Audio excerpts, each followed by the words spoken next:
पहाड़ों और बादलों के बीच बसा था एक अद्भुत राज्य सुवर्णगिरी, जहाँ महल सूरज की रोशनी में सोने की तरह चमकते थे और नदियाँ चांदी सी बहती थीं। रात होते ही ऐसा लगता मानो सितारे धरती के और पास आ गए हों। पूरा राज्य किसी सपने जैसा चमक उठता था। उस राज्य के राजा थे वीरेंद्र, न्यायप्रिय, दयालु और अपनी प्रजा के सच्चे रक्षक। उनका दिल अपने राज्य के लिए धड़कता था। उनकी एक ही बेटी थी, राजकुमारी आरोही। जिज्ञासु आंखें, निडर दिल और सपनों से भरा हुआ मन।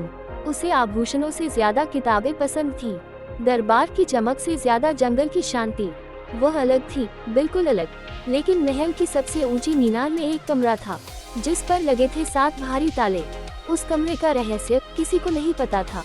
हर साल उसके जन्मदिन पर राजा अकेले उस कमरे में जाते और घंटों बाद गंभीर चेहरे के साथ बाहर आते, जैसे कोई राज उनके दिल पर बोझ बन गया हो।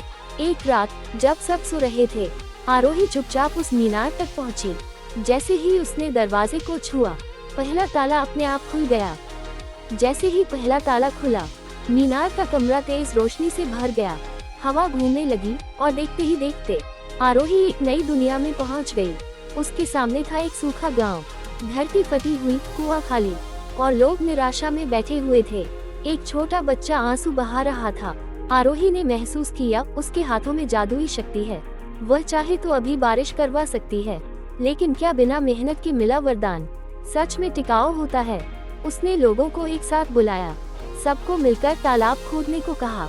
थकान थी, लेकिन उम्मीद भी थी। हर फावड़े के साथ विश्वास बढ़ता गया। दिनों की मेहनत के बाद आसमान में बादल छा गए। पहली बूंद गिरी और पूरा गांव खुशियों से भर उठा। आरोही मुस्कुराई, दया की परीक्षा पूरी हो चुकी थी। अचानक सब कुछ धुंधला होने लगा और वह फिर मीनार के कमरे में लौट आई। दूसरा ताला अपने आप खुल चुका था। इस बार उसके सामने थी एक गहरी अंधेरी गुफा। अंदर से भारी सांसों की आवाज आ रही थी। डर था, लेकिन वह रुकी नहीं। गुफा के भीतर एक विशाल अजगर पड़ा था। उसकी आंखें चमक रही थी, लेकिन वह हमला नहीं कर रहा था।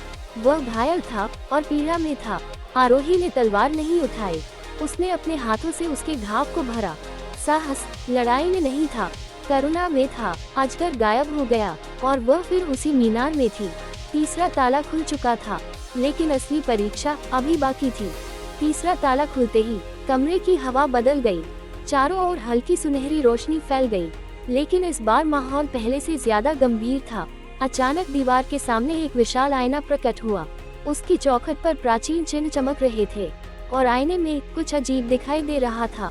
उस दूसरे रूप ने कहा, राज करना है तो लोगों को सच्चाई मत बताओ, डर से शासन करो, यही आसान रास्ता है। आरोही ने गहरी सांस ली।